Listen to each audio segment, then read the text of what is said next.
All right, so I brought the Zoia back out because it got the update to the 4.0. I'm not going to dive into any of those updates right now, but because I had it out to update it, I always fight with reverb. I don't know why. I can never get it to sit the way I want to. And there's a lot of stuff on the Zoia that you just cannot do with any other pedal, let alone any other reverb. So I created this patch called Ghosts, and I think I got it pretty much dialed in, partly because I ran out of processor. If you're not familiar with the Zoia, and I don't know if it's readable here, I don't have the best camera, sorry, but right there is your indication of how much of the processor you're using.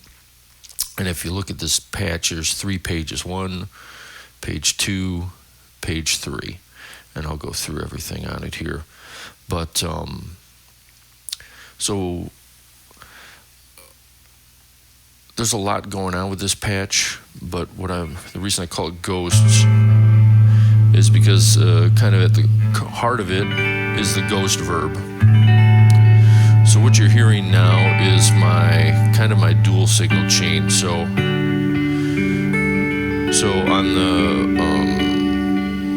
on the SSL6, my little console here, my little baby console, you're still hearing kind of my core tone going into stereo channel 5 and 6, which is basically the delay side of my Deluxe Memory Man through an Iridium using some sort of Fender model with some sort of cabinet.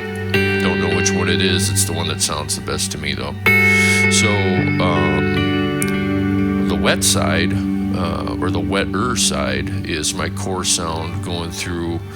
In fact, let's do this a little different here. I'm going to turn off Microcosm, Layers, Onward, and the Galaxy. Okay, so now you're basically hearing my core tone with the Deluxe Memory Man, with all of the rest of the wet effects bypassed at the moment. So now you're just hearing my Ghosts patch through the Zoia, just with some dry guitar mixed in.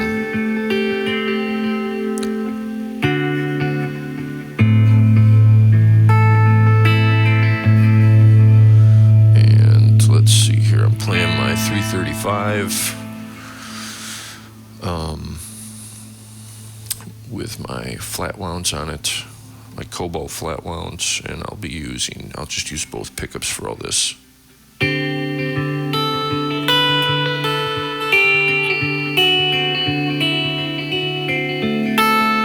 Sounds pretty good just by itself.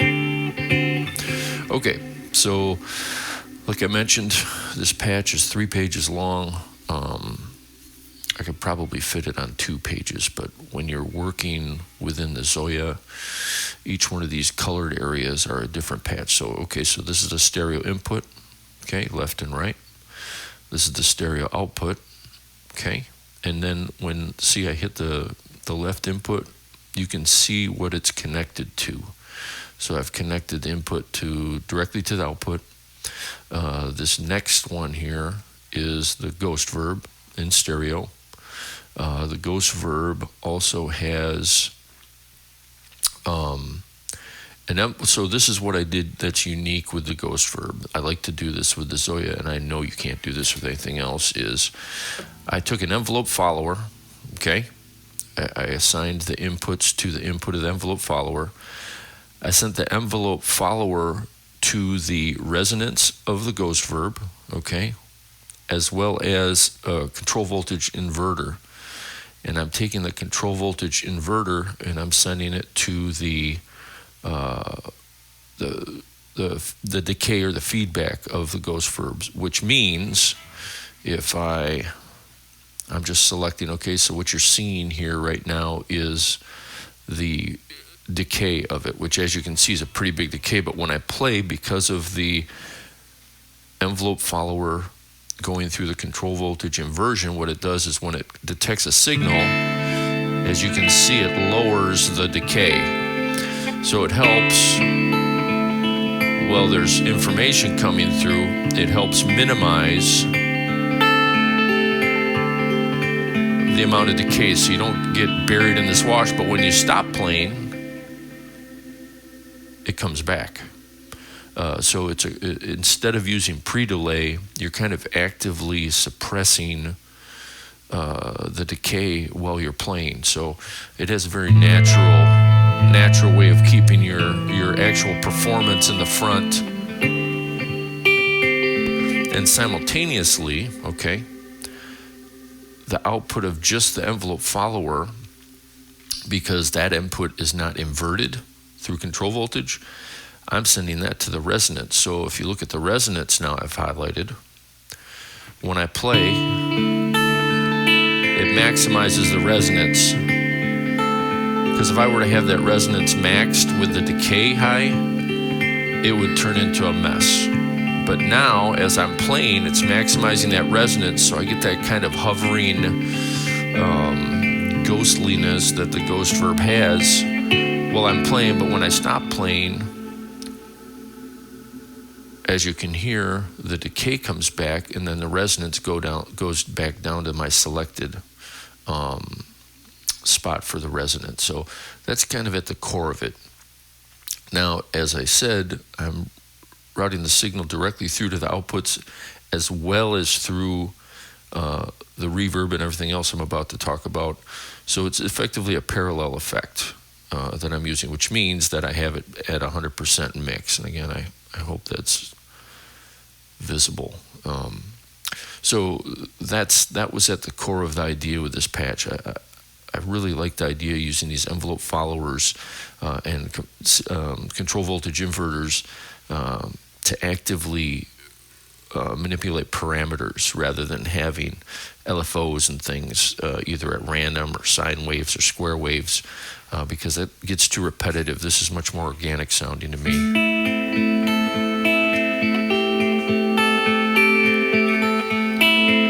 So that's really the core of the effect, okay? Which is cool. It's basically a reverb that doesn't get in the way, and it has that spaciness that I like. I resist calling myself an ambient player because I'm not really playing ambient music, at least what I call ambient music. I just call it spacey, but whatever. So next, okay? So the other place I'm sending the left and right inputs. So I'm going to select the left, and we're going to go over to the next page. So as you can see, the next page there. So page 2 and 3 look identical, and they're technically a left and right, but I'm just going to call them page 2 and page 3 for this video. But so this is a looper. Okay, I've got a looper. I've got a envelope follower again, but on this one I have the rise and fall time selected. And I'll tell you why in a moment. I have an LFO that is assigned to the recording of the looper, which means that this looper is going to record automatically based on it's a random LFO, but it could randomize anywhere up to 31.589 seconds, and the looper's a 32-second looper. Now the loopers also I have set to playback at half speed. I have the LFO also assigned to the start point of the looper, so at any given time it could start at a different point within the loop. Again, that just helps break up that repetitiveness. I want it to be more reactive. I don't want it to be repetitive. And then as well, the loop length will change. That's based on the LFO.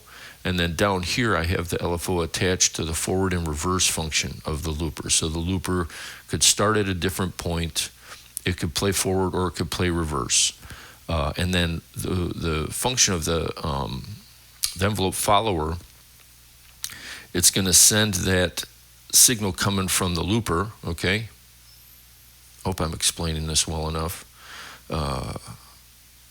So it's going to take the signal coming out of the looper when the looper's playing back, because there's no signal coming through it when it's recording, and sending it to this VCA, okay? So the VCA will, instead of the looper just harshly turning on and off what the VCA will do, because of the envelope follower being set to rise for 2.58 seconds and then fall for 2.59 seconds. It'll be more of a natural. It'll fade in and out. I kind of got this out of trying to replicate the Microcosm's mosaic patch, and this isn't really the same as the mosaic patch, but it's a similar type of thing, is replicating. So the output of that particular looper cluster, I guess, comes back to page 1, okay, and it comes into the audio input. I have a 2-channel mixer loaded here on the Zoia, so that's what's happening down here. And in that 2-channel mixer, okay, I can boost or reduce the gain if I want to. If I want to make either channel, I can mix them. But what I have here, if you look, is on the panning, I have an LFO assigned to the pan on there, and the LFO is running at 2.612 seconds. So what it's doing is it's slowly panning the input from that channel left and right. So again, because this is called ghosts, quote unquote, I want just kind of these haunting loops coming in and out at random ways, for no other reason. That's my concept. And then out of that mixer, it's being sent back into the ghost verb and then processed as I explained earlier. And then again, the output of the ghost verb, let's back that up. The output of the ghost verb is headed to the output of the pedal. So I've got just my signal coming through the pedal, and then the output of the ghost verb, which is also fed by the page 2 and the page 3 loopers. And as you can see, it just flipped over to automatically record. Obviously, I'm not playing anything right now, but page 3 is just identical to page 2. So there's basically 2 ghosts floating around in the background. And I'll do a little jam here in a moment to just see if I can illustrate that now. Who knows with randomly recording loopers what you're going to get. But that's what this video is, kind of test run of this thing, since I'm quote unquote calling it done. So let's see what we get.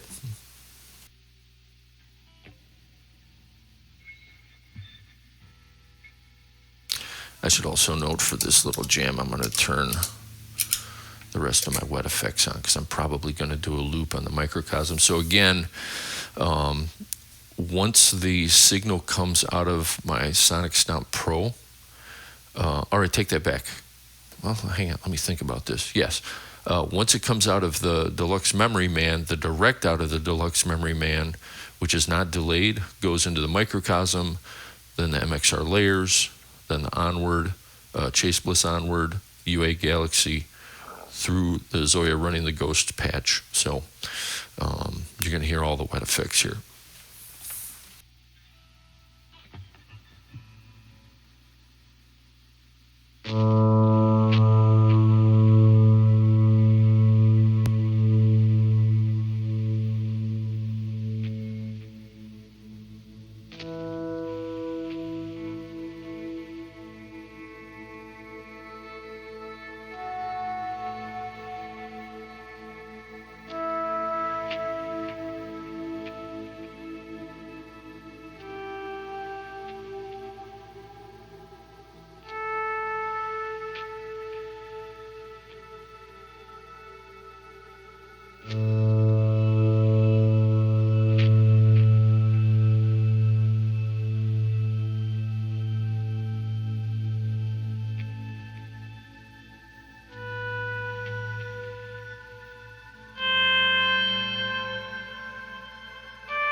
So there it is, my Zoia Ghosts reactive reverb pad.